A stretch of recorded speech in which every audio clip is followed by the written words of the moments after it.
Ah, ndikulandilani oonera onse mu dzina la Yesu Khristu pano pa mudzi wa Yesu television.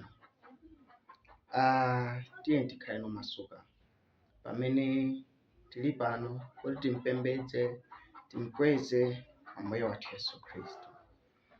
Dzina langa ndine m'bale wanu Faison Kanyundo. Kwa amene simudziwa kumene ndimakhala ku Malawi, chigawo chapakati, boma la Dowa, kuno ku Madisi. Ambuye akudalitseni. Mosataya nthawi, lero timafuna tilimbikitsanepo, tiphunzitsanepo, tiwunikiranepo za phunziro lofunikira kwambiri la chipulumutso, limene mutu wake nautchula kuti tingapulumutsidwe bwanji. Chifukwa anthu ambiri pano pa dziko lapansi amakhala ndi funso limeneli: kodi ndingapulumutsidwe bwanji? Chifukwa munthu wina aliyense pansi pa mtima kenaka ikamamuwuza ndithu kuti pena pake pali Mulungu, pena pake ndithu kenaka ikamamuyankhula kuti kodi nuchokera kuti, nanga nili pano pa dziko lapansi chifukwa chachani, nanga nipita kuti nikachoka pano.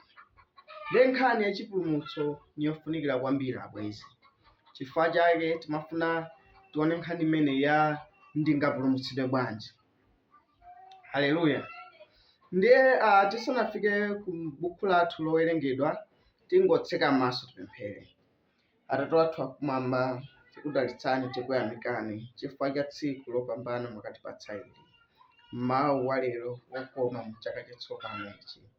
Mulungu wa mphamvu zonse, tikubwera kwa inu mogonja, mopempha ndi moyamika.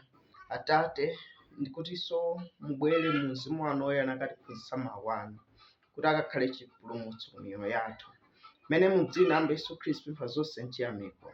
Amen. Ambuye akudalitseni. Paphunziro limeneli buku lathu lowerenga lichokera ku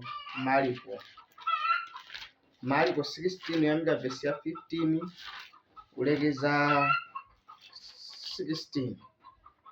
Bible likuti Marko 16 vesi ya 15, ali ndipo ananena nawo: mukani ku dziko lonse lapansi, lalikirani uthenga wabwino kwa olengedwa onse. 16. Amene akhulupirira nabatizidwa adzapulumutsidwa, koma amene sakhulupirira adzalangidwa. Ndiye pamene tawerengapo monga ndafotokoza kale, titengapo phunziro la kodi ndingapulumutsidwe bwanji. Chinthu chimene chimapulumutsidwa ni chinthu choti chili pa njira yolakwika, nde chabwezeretsedwa pa njira yabwino, timati chinthu chimenechi chapulumutsidwa. Anthu pano pa dziko lapansi ochuluka miyandamiyanda ya iwo ali pa njira yolakwika, ali pa njira yayikulu imene yotakata yopita ku chiwonongeko, ku Gehena kumeneko. Ndiponso ikatamva uthenga wabwino umenewo kuti iwo akhoza kubwera pa njira yoyenerera, apulumutsidwe ku chilango cha Gehena chimene chili patsogolo pa ochimwa wina aliyense akafa osakhulupirira Khristu amenewo. Ndiye pano pa dziko lapansi anthu ochuluka kufa kwambiri zedi. Achiwerengero pa chizungu amati asensasi pa dziko lapansi amafotokoza kuti pa tsiku average kapena kuti nambala imene anthu amamwalira ni 150,000. Average imene nambala imene ili yapakatikati ni 150,000 pa dziko lonse lapansi. Tsiku ni tsiku anthu amadani amamwalira, ndipo amene akumwalira abwezi sikuti nopusa kuti ife ndife ochenjera, koma tili pano chifukwa cha chisomo chabe cha Mulungu. Ndipo nthawi inake mudzakhala inu ndine, ndipo tili pa nzera olunjika ku chinthu chimenechi chotchedwa imfa. Haleluya. Ndiye chifukwa chake nkhani ya chipulumutso iyi ili yofunikira kwambiri pa maso pathu mene tayang'anizana nawo uthenga umene wa Ambuye Yesu Khristu. chipulumutso cha moyo wathu nchofunika kwambiri kuposa china chilichonse chili pano pa dziko lapansi. Chifukwa Yesu Khristu ati munthu sadzapindula kanthu atapindula dziko lonse lapansi koma atataya moyo wake.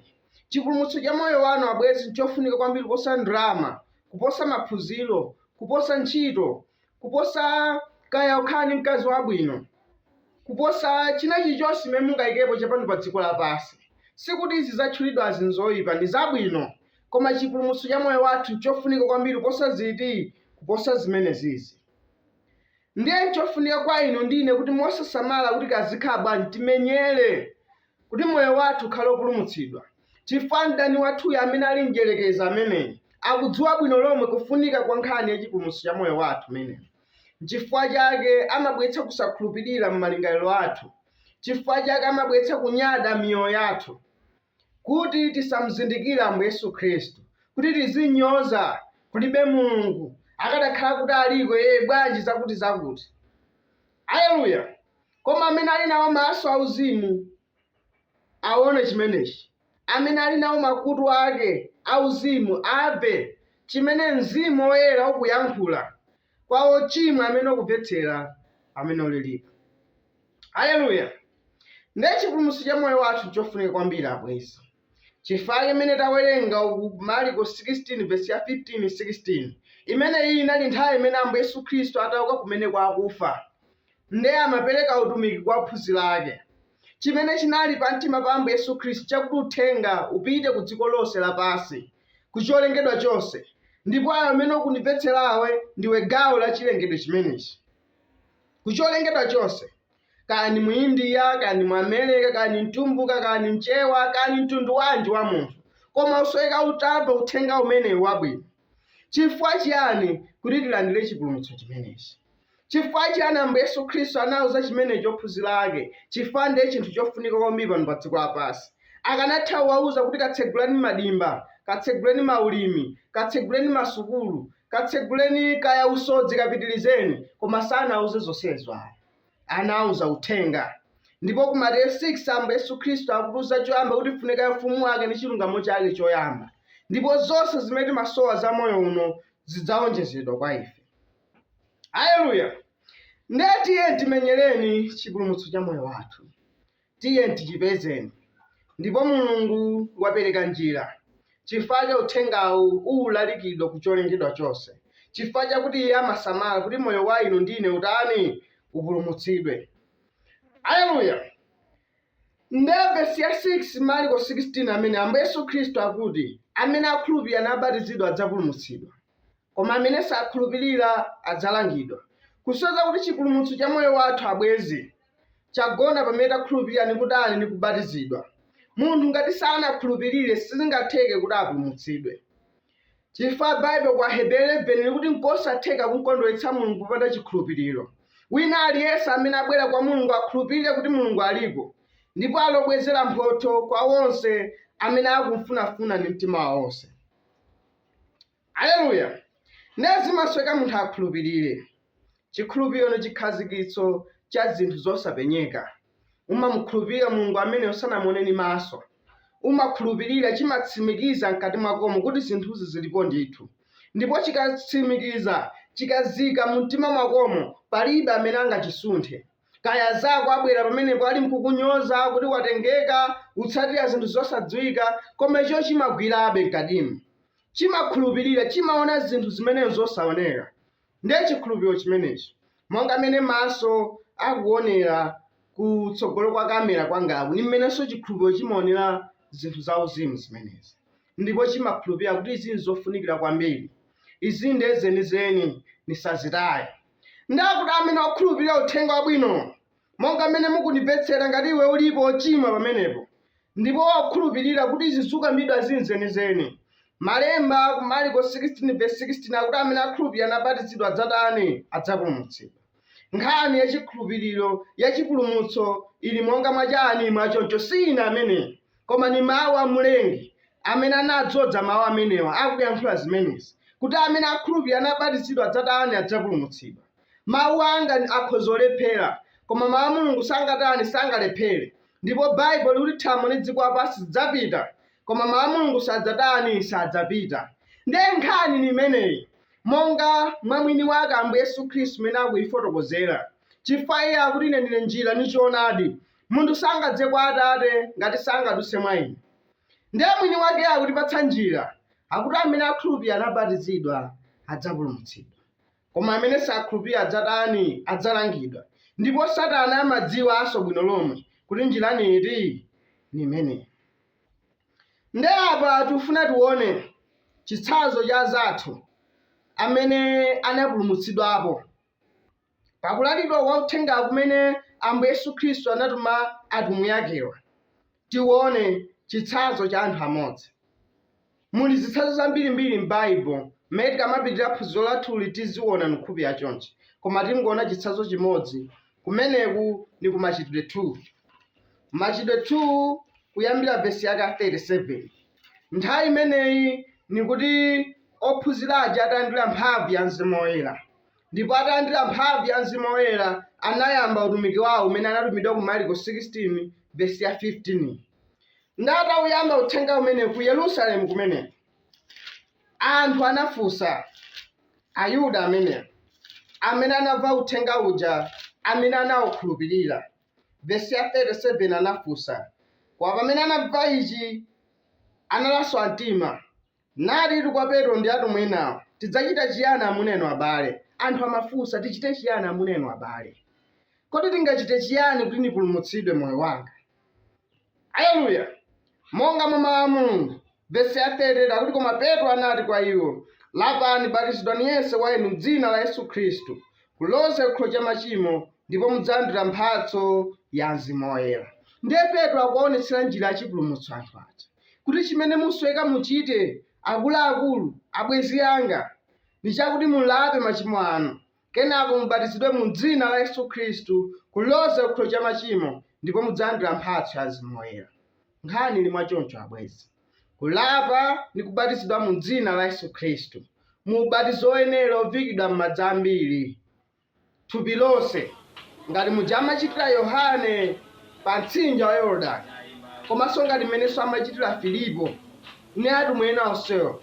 Tikawerenga za Filipo ku Machitidwe 8 kumeneko timpezanso kuti nayenso pobatiza uchita muri mmenemo, ndipo Mulungu amavomereza ubatizo umenewo chifukwa uwowo ni umene iye anawupereka monga mwa chifuniro cha Atate mwini wake Mulungu olenga kumwamba ndi dziko lapansi. Osati munthu ka bishop wina wake, kaya wophunzira wina wake, ka president ka ndani, ayi, koma Mulungu mwini wake olenga kumwamba ndi dziko lapansi. Monga taona ku Marko 16 verse 16 kuja kuti amene akhulupirira anabatizidwa adzapulumutsidwa, koma amene sakhulupirira adzalangidwa. Ndiye nkhani ni imeneyi abwezi. Satana akuidziwa nkhani imeneyi. Ndiye chimene adachita Satana, adabwera pa chinsinsi cha chipulumutsocho ni kuwapotoza mawu aja, chimene adapotoza yenu ubatizo. Haleluya! Adawupotoza ubatizo umene Mulungu anawupereka, nabwetsa kuma ubatizo ena osiyanasiyana. Ena mpaka namayankhula kuti ubatizo ulibe ntchito.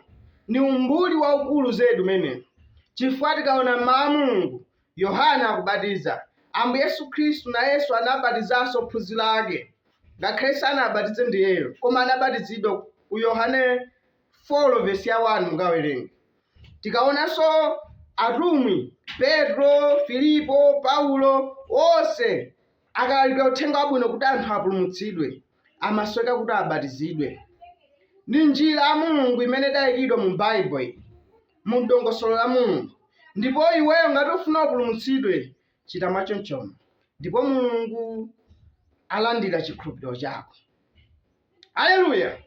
Nkhani sikuti tinyozana abwezi, koma nkhani yakuti tiuzane choona.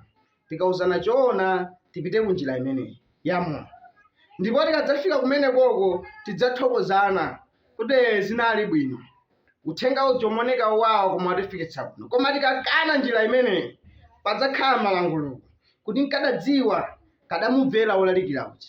Ngati zolalikidwazi ni mawu a Mulungu, chitani, Mulungu akulandirani. Koma mukakana mukudzitengera nokha chiweruzo. Kodi ningapulumutsidwe bwanji? Gawo loyamba la uthenga